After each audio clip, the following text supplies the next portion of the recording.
Today's topic is, I wanted to do this in a way so that you'll understand some things that people have thought, but they were incorrect.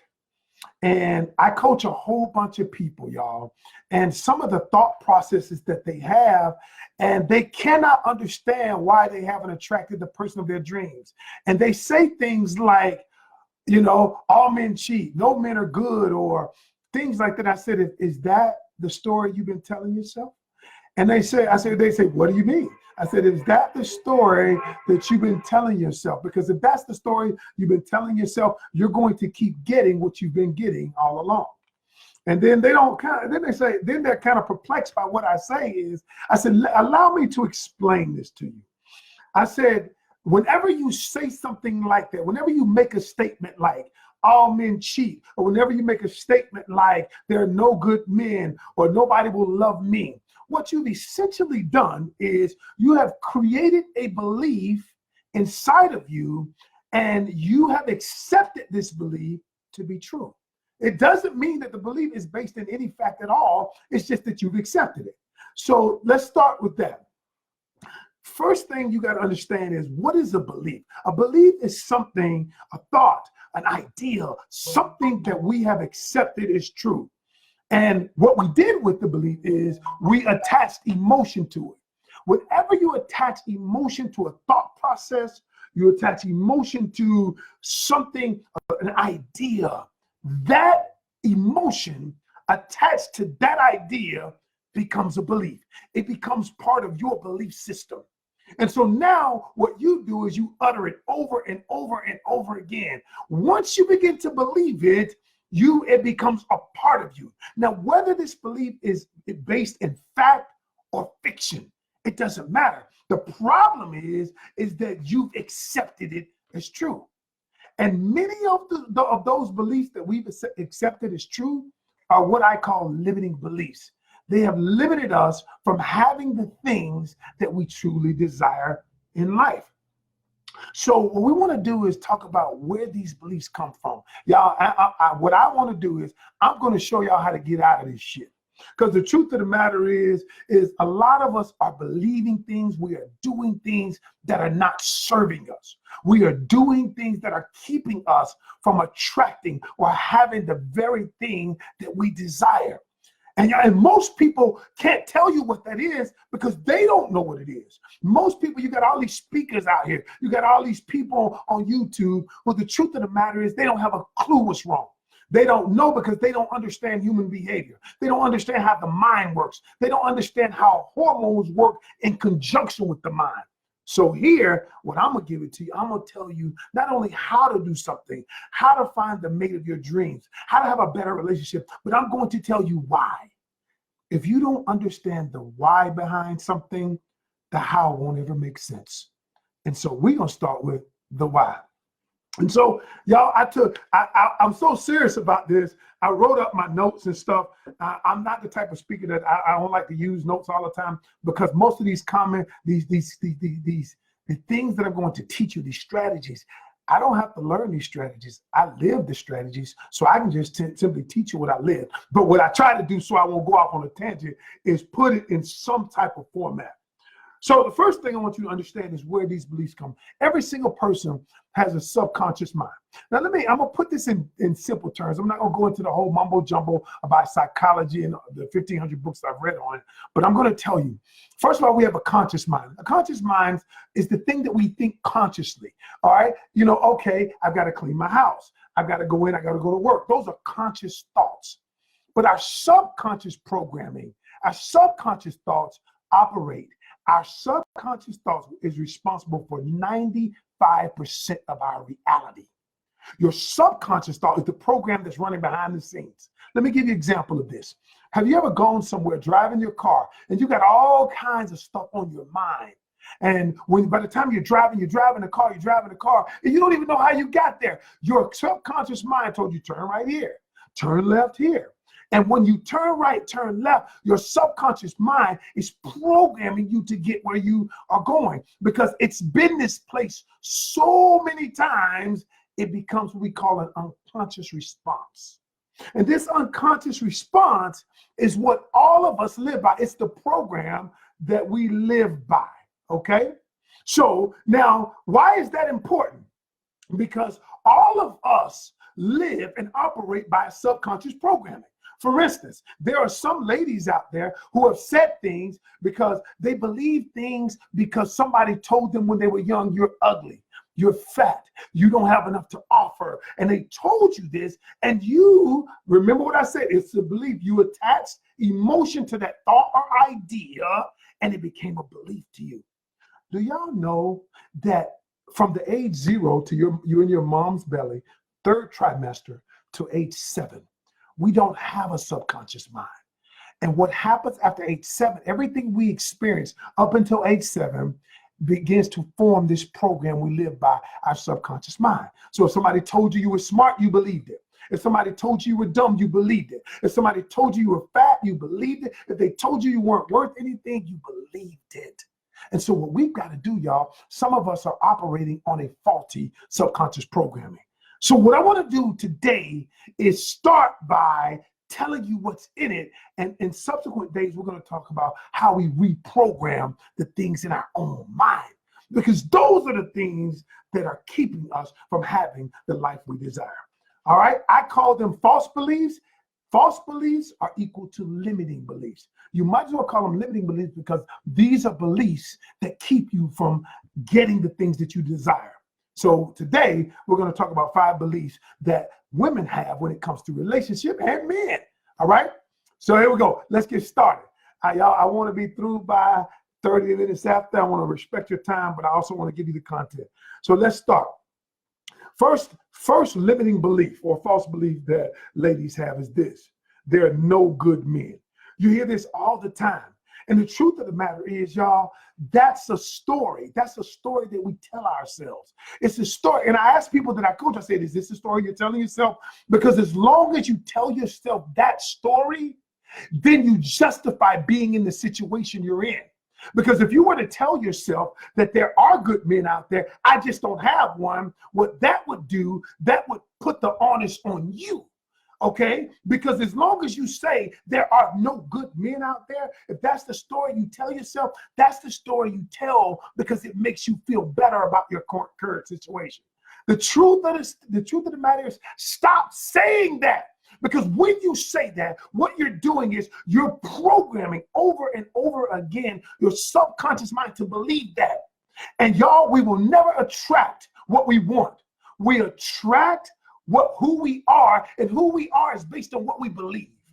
Or based on what we believe. If you begin believing that, if you say it over and over and over again, your subconscious mind hears you saying it. It hears you saying it, and what happens, your subconscious mind only feeds your conscious mind what you feed it. So when you say this stuff, all you're doing is conditioning yourself. You're conditioning yourself to have that which you said. So what I'm going to say to you is, the first thing we're going to do is we're going to stop saying that. We have to stop saying that, because what you're doing, you're programming yourself. Let me prove it to you. Has anybody on here ever heard of the reticular activating system? Your reticular activating system is something that every human being has. And that what you focus on, it brings to your recollection. Let me give you an example. Have you ever wanted a car? You ever wanted a car and you went on the car lot and you've never seen this car before. But all of a sudden, you see this car on the lot and you say, I want that car because nobody else has that car, okay? And you go on the lot and you get that car that you desire. But all of a sudden, as soon as you bring the car off the lot, you start seeing the car everywhere. You start seeing it, wait a minute, there's another one over there, one just like mine over here.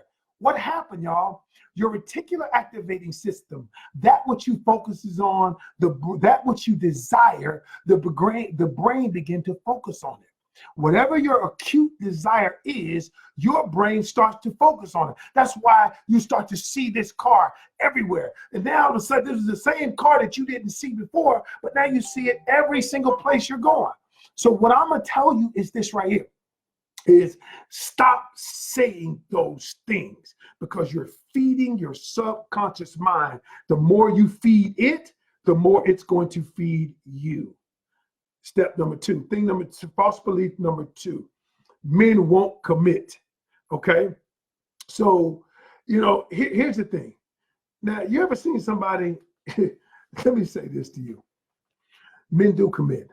They just don't commit to you. Men don't fear. Now, you have some men that have a reservation of commitment, but men will commit. Men just fear picking the wrong person. Now, let me put this in real context to you.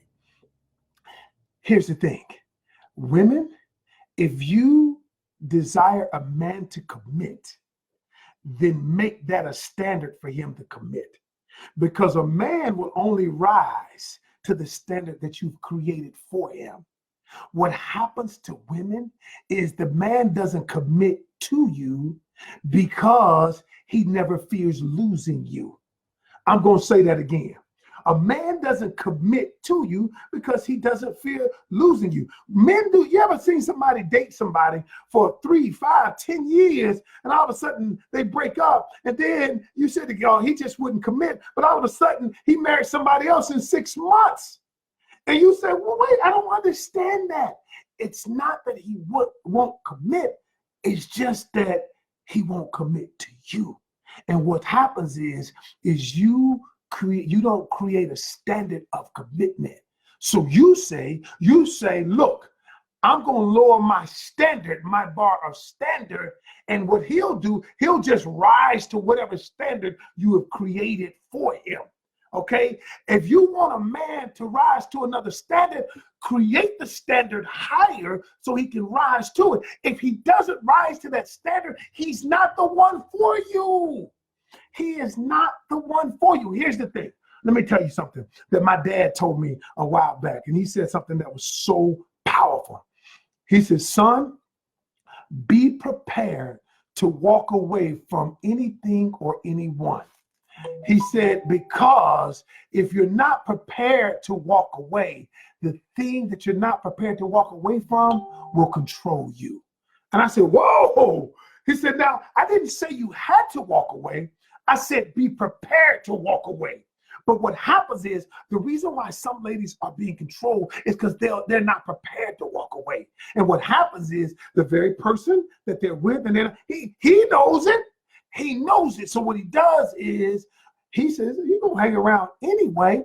If you're not prepared to walk away, that person or that thing will always control you.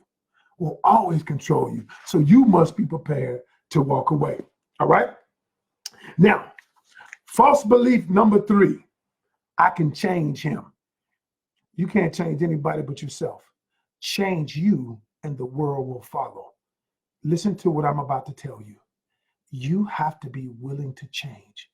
Everything about you, if you haven't changed, if you haven't attracted the right person, the person of your dreams, if you haven't attracted the right relationship, if you feel like I keep attracting the same person, then it's not the person, it's you. You're the common denominator. You got to be willing to change you. Now, let me give you some science behind it. I always like to give you science behind it because every single person interacts, and reacts to us based on who we are, based on our behavior, our current behavior. When that behavior changes, the people are forced to change. Here's what I mean. You ever been around somebody, they're always happy, and all of a sudden something happens in their life and they became sad. And now you're around them and every day is sad, it's sad, it's sad, it's sad. What would you do? You'd stop hanging around them. Their behavior compelled you to change your behavior. And here's what I'm saying. What I'm saying is, you're right, you can't change another person, but people react to you based on your behavior. And so what happens if you're not prepared to walk away, if you're not prepared to change you, then nothing else will change. So I always say, stop trying to change him. Stop trying to change her. Change you and the world will follow. But most people don't want to do that. You know why? Because it requires self-mastery. I work with Milani Shani is one of my partners I'm working with. You know, she's kind of like a Yana Van Zant, y'all. She comes from a whole different spiritual perspective. I love it because what it does is she's got a program that talks about self-mastery. And if you can't master yourself, the problem is the reason why most people out here, y'all, can't find the love of their life, can't find someone to love, is because they don't love themselves. If you can never find it to get rid of all of the limiting beliefs about loving yourself. I got a client right now. I told her, I said, tell me, write down 5 things. Type 5 things about you, what you love about yourself. She couldn't. And I said, you can't find the love that you seek because you can't find the love you seek from within. You don't know you can't, listen, y'all, if you've never seen something, you won't tell it when you see it. You don't know what it looks like if you've never seen it. So a lot of people wanting love, but they don't know what true love looks like. If you don't know what something looks like, you won't know it when you see it. And so y'all, you out here saying, I want to change somebody, change you, and the world will follow. That's a limiting belief, you know, and so I was thinking about this next one. The next one, y'all, number 4, fourth limiting belief is simply this: I will never find the one. How many people have said I will never find the one? That's a limiting belief, y'all. And here's why I believe it's a limiting belief. Number 1, people out there say, you know, I have a soulmate. And I'm thinking to myself, wait a minute. So I go to church, I love the Lord, and I say, well, wait a minute. I'm reading the word say he didn't find it, the wife found it a good time. It didn't say he didn't find it, the wife. That single wife. What I'm saying is, y'all, so how come other people you can't love more than one person? There's not a finite amount of love. I truly believe this, y'all. When you sitting around in soulmate, you know, you in soulmate, the soulmate waiting room, all right? And you saying, I'm gonna get this perfect person, this perfect guy, he's gonna come along. You know, I may never find him because he might be in Bangladesh somewhere. Let me tell you something. The truth of the matter is this, is when you have that belief, that is a limiting belief. Here's why.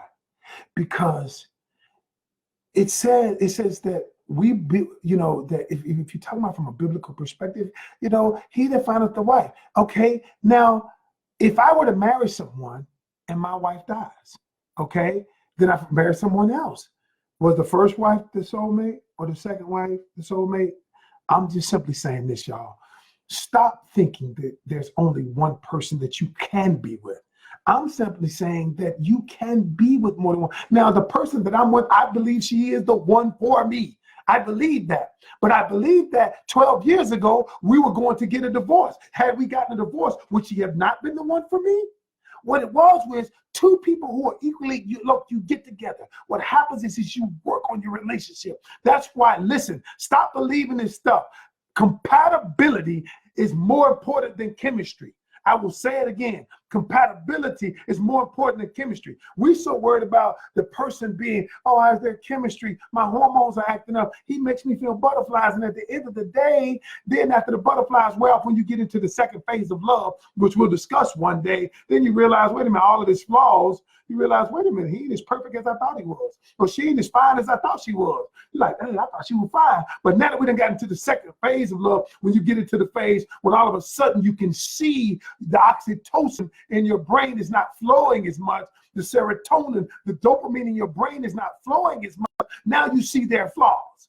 Then you get to the second phase of love, and I'm saying, wow, the person is not quite like I thought they were. It's not that they weren't your soulmate. It's not the one that you weren't supposed to be with. It's just that you focus more on chemistry than compatibility. All right. So number 5, no one will ever love me for me. That's a limiting belief. And that simple belief is rooted in insecurity. And what you're really saying is, I'm not enough. Somebody will love you for you. Number 1, though, you got to love you for you. I heard Milani Shani today talking about on her live, she was talking about how a person has to master themselves and love themselves. And I was like, wow, that is that she said this. And I believe it. She says, we've got to be willing to affirm ourselves. We got to be willing to validate ourselves. If we're not willing to validate ourselves, because what we're doing is we're looking outside ourselves for validation, y'all. And true validation comes from within. You know what? You're wonderfully and beautifully made. God already told you what he made. He already told you who you were, but you don't believe it. You haven't made that a belief system because Joe Blow, he hit it, split it, and left, and he told you weren't worth it, so you believed him over God. But the truth of the matter is that every single human being has value. You just have to accept it. If you don't accept it, then you look outside yourself for validation. You look outside yourself. It's like the people that go to church and want the pastor to see you because you want him to validate you came to church. But the truth of the matter is you go because God validates you. God said you're wonderfully made. Now I want to serve the one that truly validates me and truly affirms me. But yet what happens is you're looking at somebody outside yourself to affirm you, but that's a limiting belief. That is a lie. But when you believed it, when you started believing it, all of a sudden, now it became a limiting belief because it limits you from having that which you desire. And the last one, number 6, my time is almost up. As people say, all men cheat.